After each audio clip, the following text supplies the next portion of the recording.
नमस्ते दोस्तों, स्वागत है आपका हमारे इस चैनल पे। इस वीडियो में हम क्लास 9 के एक्सरसाइज 10.2 का क्वेश्चन नंबर 2 को सॉल्व करेंगे। तो इस सवाल में क्या बोला जा रहा है कि सिद्ध कीजिए कि यदि सर्वांगसम वृत्तों की जीवाएँ उनके केंद्रों पर बराबर कोण अंतरित करें तो जीवाएँ बराबर होती है।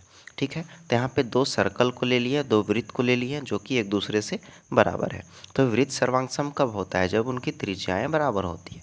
जैसे कि ये जो ए बी है, ये पहले वाले त्रिभुज का त्रिज्या हो गया, और ए सी ये दोनों इसका त्रिज्या हो गया। सेम टू सेम इसमें पी क्यू और पी आर ये त्रिज्या हो गया।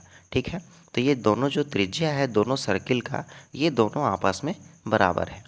ठीक है, तो सवाल में क्या बोल रहा है हम लोगों को, तब जब ये दो जीवाएँ को हम लोग खींचे तो ये दोनों क्या किया, तो यहाँ पे एक आंतरिक कोण बनाया जो कि दोनों बराबर है, यानी कि कोण ए बराबर है कोण पी। और हमें इस सवाल में प्रूफ क्या करना है कि ये जो बी सी है और क्यू आर, यानी कि ये जो दोनों जीवाएँ हैं ये दोनों भी एक दूसरे से बराबर है, इस चीज़ को सिद्ध करना है। तो पिछले सवाल में हम लोग कोण को सिद्ध किए थे कि कोण एक दूसरे से बराबर है, और इस बार हमें जीवाएँ सिद्ध करने के लिए बोल रहा है बराबर। ठीक है, तो चलिए इस सवाल को बनाते हैं। पहले सवाल की तरह ही सेम टू सेम एकदम आसानी से बन जाएगा। ठीक है, तो जो चीज़ यहाँ पे दिया गया है उस चीज़ को सबसे पहले लिखते हैं। ठीक है, तो दिया है, मैं हम लोग क्या लिखें कि दो सर्वांगसम वृत्त की जीवाएँ उनके केंद्रों पर बराबर कोण आंतरित है। ठीक है, तो ये जो दो जीवाएँ हैं ये क्या बनाती है, तो दो बराबर आंतरिक कोण बनाती है। ठीक है, तो इस सवाल में हमें केवल जीवाएँ को सिद्ध करना है। तो यहाँ पे अतः करके एक चीज़ और लिखते हैं कि ये जो ए बी है ये बराबर है पी क्यू से। ठीक है, क्यों?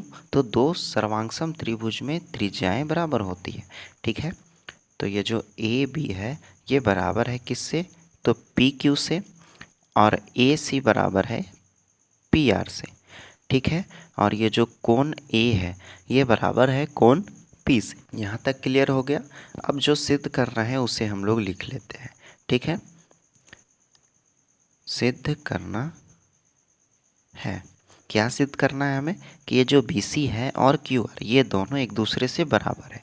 ठीक है, यानी कि जीवाएँ बराबर हैं, तो जीवाएँ में क्या हम लोग लिए हैं, बी सी और क्यू आर, क्योंकि यही दोनों जीवाएँ हैं। ठीक है, तो यहाँ पे लिखते हैं कि बी सी बराबर है क्यू आर। अब उत्पत्ति लिख करके इस सवाल को बना लेते हैं। ठीक है,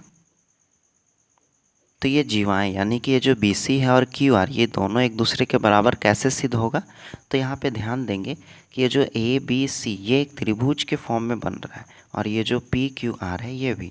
ठीक है, तो अगर ये दोनों आपस में सर्वांगसम हो जाए दोनों त्रिभुज, तो इनकी जो भुजाएँ जो कि बी सी है और क्यू आर ये दोनों भी बराबर हो जाएगा। भुजा मतलब कि जीवाएँ, इनमें तो जीवाएँ ही बोल रहा है ना। ठीक है, तो यहाँ पे पहला सर्वांग समता क्या मिलेगा कि ये जो ए बी है ये बराबर है पी क्यू से, और ये चीज़ हमें सवाल में दिया है। ठीक है, अब दूसरा बराबर क्या मिलेगा कि ये जो ए सी है ये पी आर से बराबर है, तो ए सी बराबर है पी आर से, और ये भी चीज़ हमें दिया गया है। ठीक है, दो चीज़ हमें मिल गया।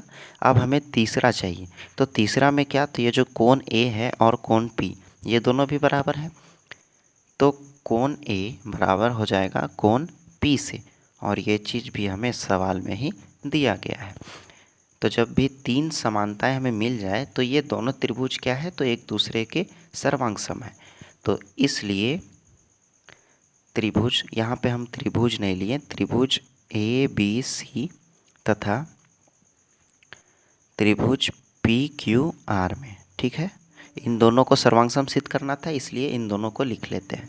ठीक है, अब इसलिए त्रिभुज ए बी सी ये सर्वांगसम हो गया किससे, तो त्रिभुज पी क्यू आर से। कैसे, तो भुजा भुजा कोण, जो कि हम लोग भुजा कोण भुजा सर्वांग समता लिख सकते हैं। ठीक है, भुजा कोण भुजा सर्वांग समता से। ठीक है, अब जब ये दोनों त्रिभुज आपस में सर्वांगसम सिद्ध हो गया तो इनके सभी कोण और सभी भुजा भी बराबर होंगे। तो जो जीवाएँ के रूप में जो भुजा है जो कि बी सी है और क्यू आर ये दोनों भी तो बराबर हो गया। तो यहाँ पे लिखेंगे कि बी सी बराबर है क्यू आर से, और इसका रीजन क्या हो जाएगा, तो सर्वांगसम त्रिभुज के संगत अवयव से। ठीक है, जब ये दोनों भुजा आपस में बराबर हो गया तो हम लोग यहाँ पे अतः करके लिख सकते हैं कि जीवाएं बराबर हैं, बराबर है। और ये चीज़ हमें यहाँ पे सिद्ध करना था। आप लोग इसको नोट डाउन कर लीजिए। उम्मीद करते हैं आपको ये सवाल अच्छे तरीके से समझ में आ गया होगा। तो वीडियो में नए हैं तो वीडियो को लाइक और चैनल को सब्सक्राइब कर दें। तो मिलते हैं अगले वीडियो में, तब तक के लिए बाय बाय।